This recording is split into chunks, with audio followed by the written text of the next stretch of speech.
আমি দুটা ক্যাটেগৰিত আছে। ফাৰ্স্ট ক্যাটেগৰি হল আমাৰ এলপি ইউপি ইয়াৰ কাৰণে যিখিনি ভেকেঞ্চি আছে এই ভেকেঞ্চি টোটেল 984 আছে আৰু এইবিলাক ফিল আপ কৰিবৰ কাৰণে যিটো SIO এপ্ৰুভাল পাব লাগে অসম চৰকাৰৰ পৰা আমি পাইছোঁ। আৰু অচিৰে আমি এই 984 পোষ্ট যিটো আছে এলপি ইউপি যিসকল টেট কোৱালিফাইড আমাৰ কেণ্ডিডেট আছে এওঁলোকৰ আমাৰ এপইণ্টমেণ্ট দিয়াৰ প্ৰক্ৰিয়া আৰম্ভ কৰিব। আমি ইতিমধ্যে এটা ষ্ট্ৰং কমিটি গঠন কৰিছোঁ, আমাৰ স্ক্ৰুটিনি এণ্ড চিলেকশ্যন কমিটি। এওঁলোকে এতিয়া গোটেই ডকুমেণ্টছবিলাক তন্নকৈ ৰিভেৰিফিকেশ্যন কৰিছে আৰু ৰিভেৰিফিকেশ্যন কৰাৰ পাছত মই আশা ৰাখিছোঁ 22 জানুৱাৰী আমি গোটেইখিনি 984 পোষ্টৰ এগেইনষ্টত এপইণ্টমেণ্ট টিচাৰ এপইণ্টমেণ্ট আমি দিব পাৰিম। ইয়াৰ পিছত আমাৰ চলিব 901 graduate and post graduate teacher আছে, এওঁলোকৰো আমি এপইণ্টমেণ্ট দিয়াৰ কাৰণে প্ৰক্ৰিয়া আৰম্ভ কৰিছোঁ।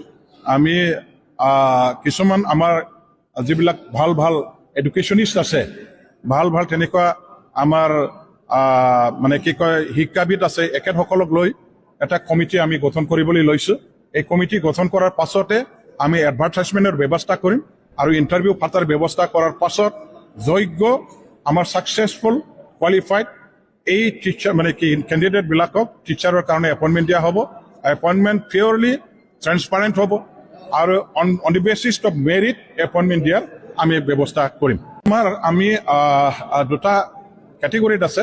ফাৰ্স্ট ক্যাটেগৰি হল আমাৰ এলপি ইউপি ইয়াৰ কাৰণে যিখিনি ভেকেঞ্চি আছে এই ভেকেঞ্চি টোটেল 984 আছে আৰু এইবিলাক ফিল আপ কৰিবৰ কাৰণে যিটো SIO এপ্ৰুভাল পাব লাগে অসম চৰকাৰৰ পৰা আমি পাইছোঁ।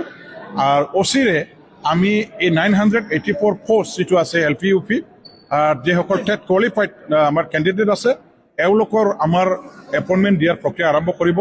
আমি ইতিমধ্যে এটা ষ্ট্ৰং কমিটি গঠন কৰিছোঁ, আমাৰ স্ক্ৰুটিনি এণ্ড চিলেকশ্যন কমিটি। এওঁলোকে এতিয়া গোটেই ডকুমেণ্টছবিলাক তন্নকৈ ৰিভেৰিফিকেশ্যন কৰিছে আৰু ৰিভেৰিফিকেশ্যন কৰাৰ পাছত মই আশা ৰাখিছোঁ 22 জানুৱাৰী আমি গোটেইখিনি 984 পোষ্টৰ এগেইনষ্টত এপইণ্টমেণ্ট টিচাৰ এপইণ্টমেণ্ট আমি দিব পাৰিম। ইয়াৰ পিছত আমাৰ চলিব 901 graduate and post graduate teacher আছে, এওঁলোকৰো আমি এপইণ্টমেণ্ট দিয়াৰ কাৰণে প্ৰক্ৰিয়া আৰম্ভ কৰিছোঁ। আমি কিছুমান আমাৰ যিবিলাক ভাল এডুকেশ্যনিষ্ট আছে, ভাল তেনেকুৱা আমাৰ শিক্ষাবিদ আছে, এখেতসকলক লৈ এটা কমিটি আমি গঠন কৰিবলৈ লৈছোঁ।